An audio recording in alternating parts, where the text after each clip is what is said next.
विश्वकर्मा दिवस के शुभ अवसर पर मुझे बुलाने के लिए और माथा टेकने का अवसर देने के लिए हर साल की तरह मैं अम्बाला की हमारी जो यहाँ पर विश्वकर्मा मंदिर एवं धर्मशाला सभा है, सभी उनके साथियों का अध्यक्ष, सभी मेंबर्स का, धीमान समाज का और सभी हमारे सामाजिक मेंबर्स का बहुत बहुत सबसे पहले तो आभार व्यक्त करना चाहूँगी और आज के शुभ दिन की आप सबको हार्दिक शुभकामनाएं भी देना चाहूँगी। जैसा कि अभी राजीव जी ने बताया तो ध्यान आया कि क्यों नहीं हुई थी कुछ बातें। जैसे ही मैं आज आने लगी तो मुझे आपका पिछला कार्यक्रम जो इस तरह से हमने आयोजित किया था याद आया और उस दिन धीमान समाज ने, आपकी पूरी सभा ने सभी बच्चों को सम्मानित किया था जो अपनी अपनी पढ़ाई में उत्तीर्ण थे।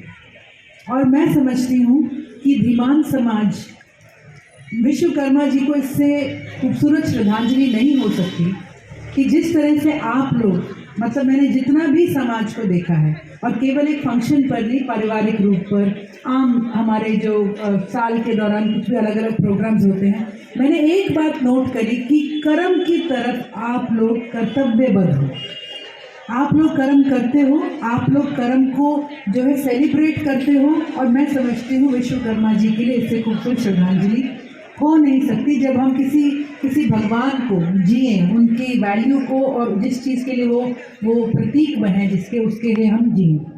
तो धीमान बिरादरी के बारे में मैं कहते नहीं थकती हूँ ये बात कि एक पारिवारिक फील है आप लोगों को। कभी मुझे आज तक ध्यान नहीं, राजनीति में रहते हुए अनेकों झगड़े या प्रॉब्लम्स आती हैं कि कभी धीमान बिरादरी से जुड़ा हुआ कभी कोई प्रॉब्लम बाहर समाज में आई हो कि किसी और को उसकी सुनवाई करनी हो। कभी महसूस नहीं हुआ, जब भी कोई सुख हुआ है, दुख हुआ है, कितने फंक्शन हुए हैं, पूजाएं हुई हैं, उसके अंदर कभी हमेशा एक बड़ी बहुत खूबसूरत खुशबू आपके समाज की, आपकी संस्था की, पूरे सभी साथियों की इसके अंदर बनी रही है। और मैं यही कहूँगी कि जब भी मौका हमें माथा टेकने का कोई दिलवा दे तो मैं समझती भगवान की मर्जी थी और आप हमारे इसके अंदर मैं कहूँगी पंडित ही हुए जैसे जो आपने हमारे को ये करवा दिया। मैं यहाँ पर आज के कार्यक्रम में स्वागत करती हूँ ललित धीमान जी का, जो चीफ अकाउंट ऑफिसर हैं। आज हमारे चीफ गेस्ट भी हैं श्री अनिल जगदेव जी का असिस्टेंट प्रोजेक्ट कोऑर्डिनेटर हैं जो, और हमारे राजीव धीमान जी को और समस्त कार्यकारिणी का। और आज मैं मामा जी कह के ये आज़ादी लूँगी जो आपको सुनने का मौका मिला। मेरे भी एक फूफा जी थे आप ही की उम्र के, और ज़िंदगी में उन्होंने बड़ा संघर्ष करके अपना जीवन बनाया, एक गांव से उठ के जैसे आपने। तो आज आपको सुनते हुए मुझे उनकी हर बात याद आई और वो एक इंसान थे जिनसे मैं ये कहूँगी कि बड़ा मुश्किल होता है। मुझे मेरे हस्बैंड भी बहुत बार कहते हैं कि चित्रा, जब कोई कहता है ना कि किसी के कहे से हम इंस्पिरेशन ले लें, ऐसा मुमकिन ही नहीं है। उन्होंने कहा कहता बच्चा है, साथी है, बहन है, भाई है, वो अपनी गलती करके सीखेंगे। लेकिन जो बात आप कह जाते हो, जैसे प्रधान जी, मेरे पिताजी भी कहते हैं कि गुरु का काम है कि पुड़िया बना के दे देता है ज्ञान की, गागर में सागर भर के जो आपसे मिल सकता है हमें कहीं से नहीं मिल सकता। और आपका पूरा जीवन, आपकी हर बात प्रेरणा देती है और हमेशा देती रहेगी। और ये बात जिस तरह से समाज में आज आप जुड़े हैं, संस्था में आप जुड़े हैं, तो ऑल आई विल से कि I am always honoured to be here, all the ladies are here.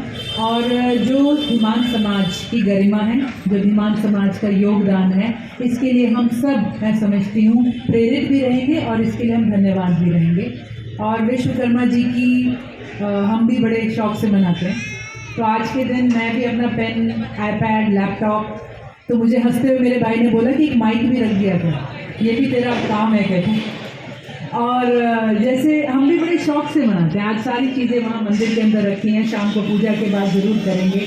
और जैसे कि महाभारत में था, जब पांडव अपनी नई नगरी बसाने गए थे तो इतनी खूबसूरत उन्हें नगरी तो किसी ने दी, तो विश्वकर्मा भगवान जी के आशीर्वाद से उन्हें मिली थी, जो सर्वगुण संपन्न थी, खूबसूरती में सबसे ऊपर थी और शायद इसमें कोई कमी है। तो हम सब मिलकर एक समाज, एक आपस में रिश्ता और एक शहर और जो भी बना सकें, I will always look forward to it. Thank you very much. आज विश्वकर्मा भगवान जी को नमन और समाज का बहुत बहुत धन्यवाद, सभा का धन्यवाद, आप सबको भी नमन। Thank you.